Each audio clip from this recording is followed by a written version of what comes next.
नांडू धड़ जाई सी साइपल कहार नांडू धड़ आनी पहुंचेबे आमर से कौन अच्छी तुम तुम विवाद तुम बुझ एवं आम चाहूँ आमर जहाँ क्षतिपूरण जहाँ हो बर्तमान आम कल 1000 लोक टिकेट फेर 1000टा सीट खाली रखिलु काउंटर बंद कलु तार कारण हूँ साई साई जेहेतु नहांती से बर्तमान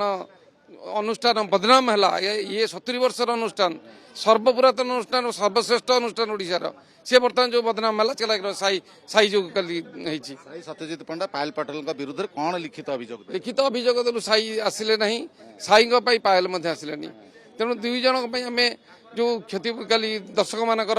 असुविधा आम सम्मुखीन दर्शक मान असुविधा 100-200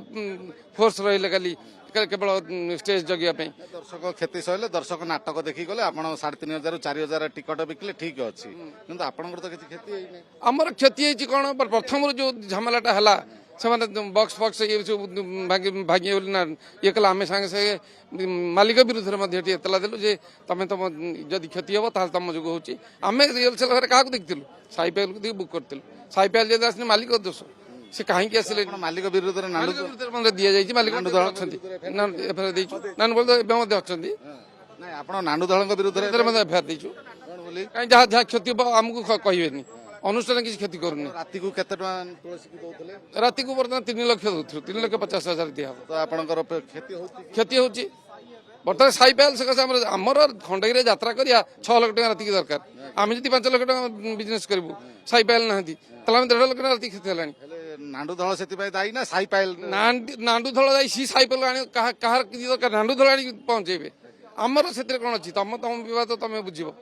कि आम जो बद रही साप बद से बद आज आम रेंजर को जनईदू आम पहुंचे पार्लु ना से साप देलानी कि चढ़िलानी साप जो तेणु सापटा जो आम रही अंडरटेकिंग कौटी रेंज ऑफिस रेंज ऑफिस आज हूँ लास्ट डे रेंजर बर्तमान आसवे खंडगिरी थाना आपको न्याय दब भावुँ निश्चित न्याय दब खंडगिरी बहुत आम खंडगिरी थाना साहाय्य करुच्ची आगामी दिन में आईआईसी निश्चित आम ये गोटे 70 वर्षर अनुष्ठान ये खंडगिरी यात्रा मेला सब विभिन्न पेंडाल को विभिन्न पार्टी आणिकी खेलांती 70 वर्ष भितर इतिहास इतिहास यहाँ प्रथम थर